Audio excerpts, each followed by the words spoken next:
Hello and welcome to the News Minute. It's been more than 175 days. The situation in Manipur still remains tense. The violence that broke out on May 3rd has left more than 180 people dead and 70,000 people internally displaced. The government says that they are trying everything possible to bring back normalcy, but nothing seems to have happened on ground. And meanwhile, the RSS Chief Mohan Bhagwat has spoken about Manipur in his annual address on Vijayadasmi, where he has raised a barrage of questions but failed to direct those questions at the union government and as well as at the state government. To talk about this, I have with me Greeshma Kuthar, who has been extensively reporting from Manipur. Greeshma, thank you so much for joining the News Minute. Greeshma, what do you make of the statements that are made by RSS Chief Mohan Bhagwat? He has raised a lot of questions about why Manipur is burning and who is responsible. I don't know when this first showed up on my feed, considering that it was a little late because, we don't have internet here. My initial reaction was laughter. It's like people from the same house, turning at each other and saying that, yo, you're not doing anything, or, where's the political will? It's like a question that they're posing to society at large. But who are you posing that question against? That's been the question that we've all been kind of raising, at least I've been raising to my reports from the time that I've been here, is when is it that you're going to hold the Manipur state government accountable for this, for what has happened here? It's very easy for us to talk about this as a clash or whatever between two communities, right? Which has largely been how this has been. Initially, it was spoken about a little differently, then it changed color. Now it's just being spoken about as a conflict between two communities, which is completely, like, according to me, inaccurate. It is the doing of the Manipur state government under the leadership of Biren Singh, using, whatever he has in his arsenal, be it Meitei Lipun or Arambai Tengol, which according to me are just his, personal militia, so to say. Like, at no point is the question coming to that how or when is it that we'll start raising questions about the accountability of this government. And now, if you see in Manipur, right, there is a proper full-fledged kind of exercise going on to legitimize his rule, so to say, to legitimize how good a guy he is. People who are critical of him, the only very few people who are critical of him from his own community, like, Bablu or Brinda, they're all being, like, targeted in a way that even when they were speaking in a very measured way, okay? Because it's not easy for you to speak around in a place where everybody is, you don't know how armed people around you are. And there are armed, like, individuals from your own community going around. It is difficult for you to speak up. Yet these people were speaking up, whatever it is that they were saying. Now they've also gone quiet. So the program right now that I can visibly understand from Valley is that there is a not only silencing. Silencing was always there, like the media here. They never really, like, initial in all of May or even in June, the media of Manipur didn't speak about this in the way that they should have. And right now, as the war is going on in Gaza, it's like there are defining points in this war for me. And when I kind of correlate it with the war here, because there are Israeli outlets like Haaretz, I don't know whether I'm pronouncing it right, but Haaretz, that is constantly posing questions about the role of the Israeli PM Netanyahu. They're constantly, like, saying, and not only them, there are people who are sharing video clips of Israelis, Jewish people themselves, questioning, like, somebody from kibbutz. I saw the video of this 19-year-old girl from kibbutz whose area was attacked, saying that the fact that this government is still talking about revenge is a problem for me as a victim. I don't want to think about revenge. I want to think about a political solution, because as I'm safe here, there are people in Gaza who are not. The people in Gaza who are being bombed. There are, like, young people like this talking about this, and there are media channels, even if there are few in Israel, who are, like, questioning the government there. That's not happened in the, here in the way that it should have, right? So we have to discuss so many things that have failed here. The state government, the way in which the media has to operate, the way in which, questions have to be raised. But that's not happening.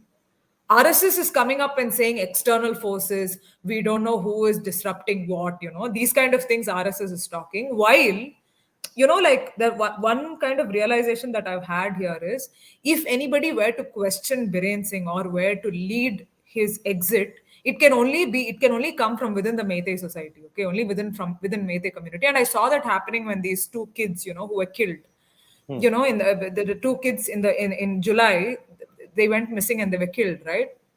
There was a proper, so to say, like different people say there were different reasons how this student protest came up, but the fact is there was an organic protest that came up, right? And people were, they almost went up to the CM's, whatever his residence or his whatever, a property that belonged to him. While that is happening, again, it was managed by the central government. How? By sending a body, an authority that has, like, right now, it has a reputation of doing like everything that the state wants, isn't it? The NIA, CBI, all these agencies, they have a reputation right now of doing exactly what the state wants them to do. Like, what is the number of people who have been falsely persecuted by these agencies? We can sit and talk about it. But to send in an organization like that, arrest a few people, and to control the situation, no. Again, there you're not addressing what the root cause of the problem is, because yes, these two kids who were killed, they were wronged. Similarly, so many other people have been wronged, right? Like that Naga lady who was shot dead in July. Their community rightfully raised the voice saying that how could you do that to her? Within a day, they were, called by the CM and a negotiation was brought about. Right? That's what happened when that Maringa Naga woman was shot dead in Imphal. Similarly, the Meiteis, when two of their kids, it came out in the, out in the, it emerged that these two have been killed because of the photos. They rose up and revolt, which is what you're supposed to do. Then what about this other community, the Cookie community, which has had so many people killed? So many people killed. And when they're rising up and, like, trying to say that what about justice for us, those questions haven't been addressed, and that is out in the open, isn't it? Like, for me, Okay, one of the before that, Grishma, what exactly is the situation now on ground? Because it's been That's what 6 months. that's Yeah. what I'm coming to, right? Like, the only times when there has been like resistance or opposition to this government, Biren Singh's government, have been about the deaths of people, Hmm. like the other community, that's the Naga community, which till now has maintained that it will not do anything, it'll be neutral. It rose up in, revolt or whatever it is that you want to call it, when one of their own was shot dead. And that video is horrible, the way she was killed and all, it was horrible. Within a day, this government said that they'll resolve it, and they resolved it by getting into a negotiation. Few people were arrested. Again, who, like, the modus operandi of how she was killed wasn't questioned, because after that also killings like that happened. Three Cookie people were shot dead in Kangchup, so that's one instance. Second instance, when people rose up against the government, was when these two photos, Hmm. emerged about how these two children were, how these two kids, teenagers, were killed, and everybody was up in arms, which is the right thing to do.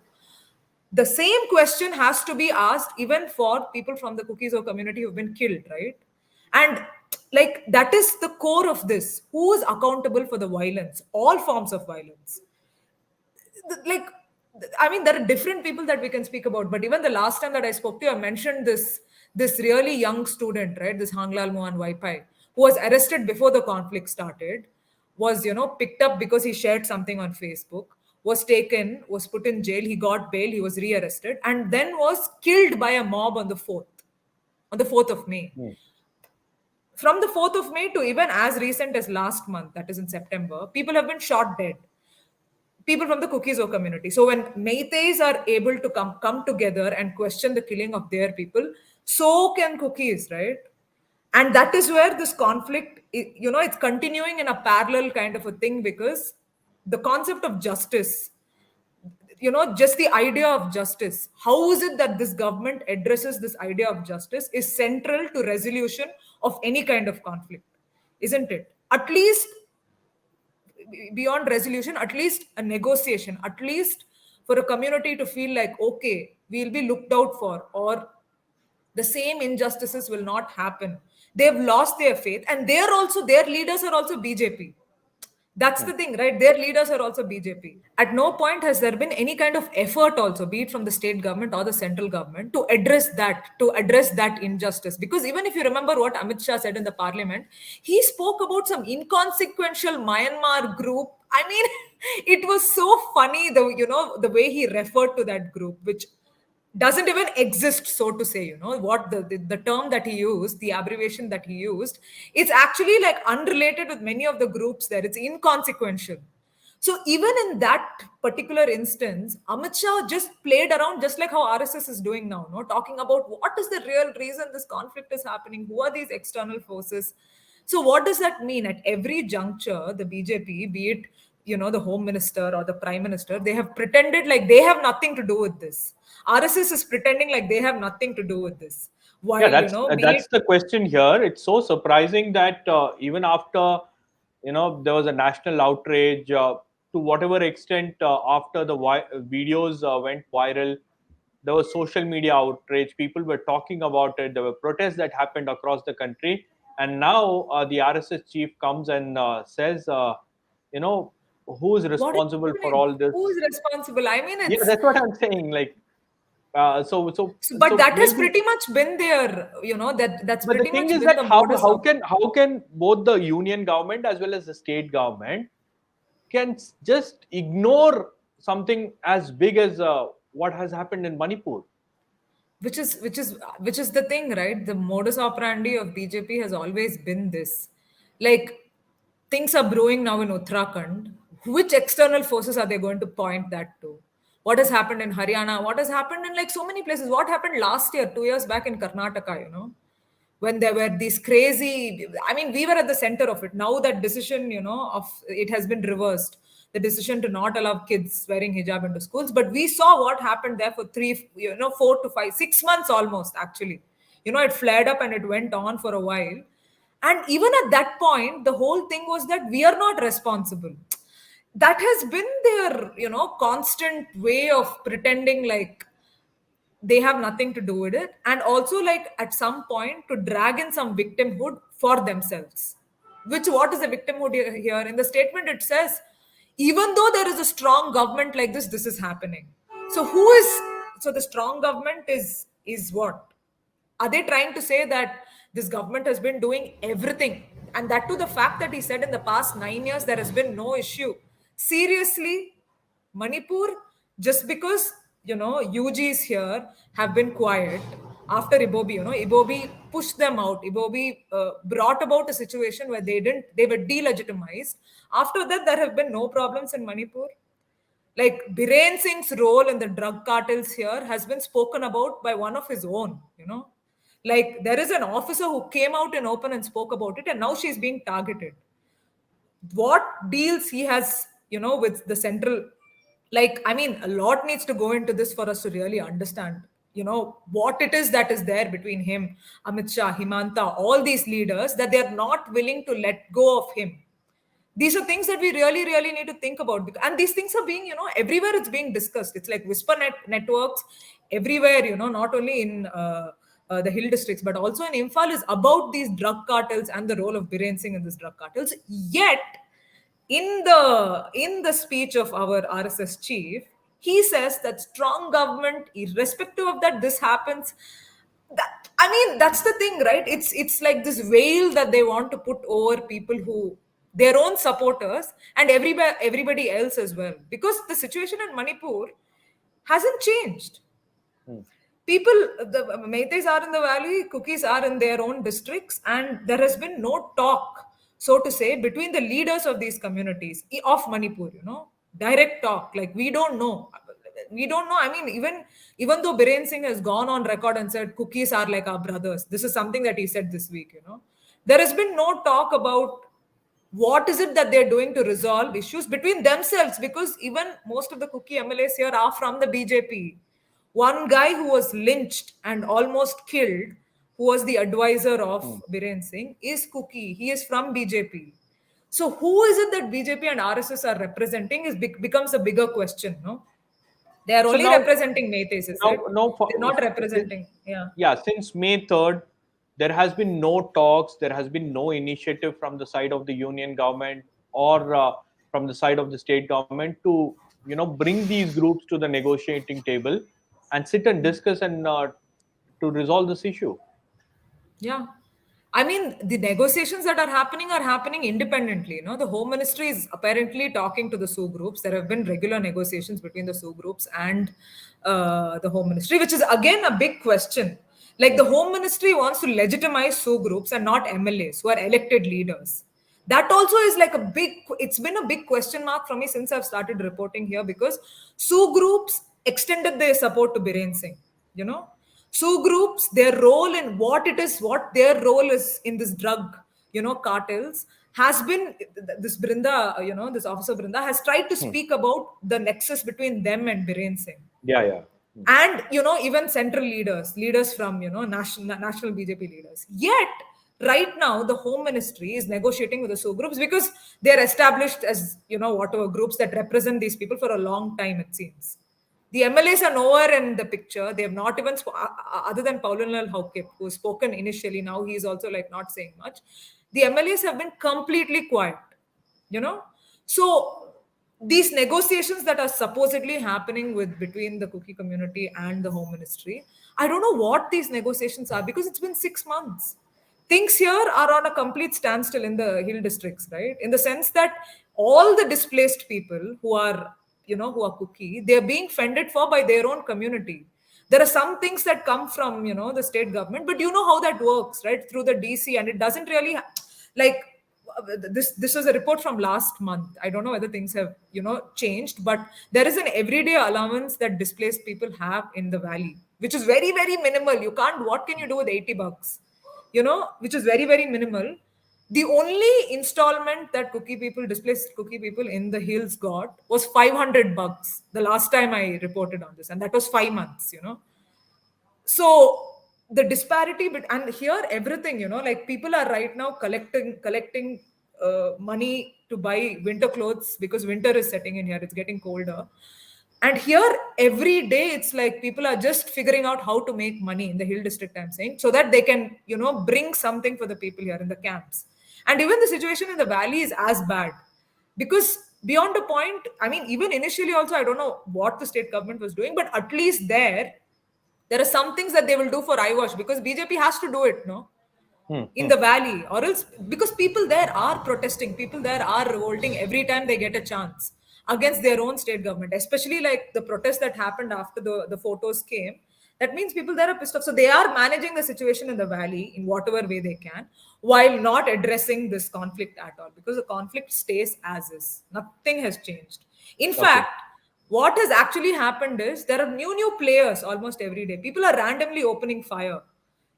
Like, I don't know whether you saw the news, but 5 6 people, many of them associated with this person called Barish Sharma, who's also like connected with the BJP, and present members of this BJYM, BYJM. What is that organization? Hmm. BJYM, right? BJY. Hmm. Yuva Morcha. Yuva Morcha. So Yuva Bharatiya Janata Morcha, Yuva they were Morcha. arrested. They were arrested because he opened fire in the middle of nowhere.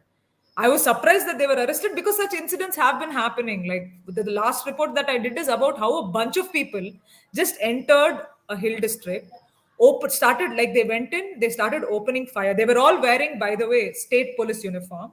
They went Yeah, in, I they read your opened report. fire, They were all wearing Manipur police commando uniforms, and uniform, they had a uniforms. gunfight with Assam Yeah. rifles as well. They were fully equipped. They had proper weapons. They went in. Bunch of them means more than 30 of them. They went in through a Naga village, posing to be commandos. They opened fire. They dropped mortars. Eventually, what ended up happening is they were escorted out of that district by a coalition, I would say, of the MLA, state police, and the central forces. The central forces who were fired at, they couldn't do anything, because even when I tried speaking to them, they said that we are not the ones who are supposed to be arresting them. It's not our mandate. The mandate is of the state police. And these people, of the people who were escorted out, quite a few of them were injured. 8 9 of them were injured, and they were in the hospital. There was an FIR registered in Tengnopal. None of them have been arrested. Which means what? Who are these people? People are saying they're UG, they're VBIG, this, that doesn't matter for us, as journalists or as even normal people interested in seeing this conflict being resolved. Who are these people? Why were they not arrested? Why are they not apprehended? But that's also because people didn't, other than in the hill districts, in the valley, people didn't rise up and say that, why are you doing this, right? Because if that had happened in the valley, they would have arrested them. Every time the valley erupts in, protests, they will do some arrest to, like do an eye wash, and then the protest will just resolve itself. Because Okay. at the same time, immediately after this Palel thing, there were widespread arrests when 5 people were picked up, people who are in these uniforms, in these decoy uniforms. 5 people were picked up, arrested, and UAPA was imposed on them. All 5 were released because Okay. the valley erupted in protests. 4 of them were they are still out in the open. One of them was taken to Delhi by a central agency because of his involvement with a banned organization. But that's the kind of protest that happened in the valley as well, and the state can't do anything. Biren Okay. can't do anything. Also, my last question: why is the RSS speaking about this issue after 6 months? Is it because the Manipur issue is hurting the BJP electorally in the northeast region, particularly in the Mizoram elections? I don't know like how to even like answer that question, because in all the time that they could have done something about it, right from the beginning, like all of May, there were multiple instances for them to just stop the conflict, stop the conflict so that it doesn't escalate beyond what it had already escalated. There were phases in which the violence kept happening, no, like the kids that I'm talking about who were killed, they were killed in July. In June is when one entire area here was burnt down, common lock. More than 2,500 people were displaced. And there, people who entered to open, set that place on fire, they were like shot dead by, armed cookies. Because they entered whatever cookie territory and they were killed. So there were so many things that have happened, in June, in July, in August, and September. All these months they could have stopped the conflict and they didn't. So now I don't know, like, of course, like all parties will start doing something when they feel like their political interests are hit, right? And when them coming to power in certain areas will be affected, they will probably start to do, I don't know, some form of exaggerated kind of an eye wash now, maybe. But what that means for people here, I'm not really sure, because it's like the separation is physical. Kids who used to go to the same school before don't go to that same school before because they can't, physically they can't. Sports persons, from the hill districts who used to practice or who used to be part of academies, sports academies, football academies in Imphal, can no longer participate in sport for the state because they can't play along with their Meitei colleagues or friends, right? When they go out, they can, but here they can't. So, I mean, it's the details of how the separation is very, very layered. So I don't know how they're going to fix all that. Like, a political solution is the only way forward, but whether there is any form of will to do that and what that will lead to here is something that we can only see, can only wait and Right. watch. Right, Grishma. Thank you so much for joining us and explaining to us the situation on ground. We will keep a close watch, and I'll also get in touch with you. If there are any further developments in Manipur. Thank you. Okay. Thank you, Shubham.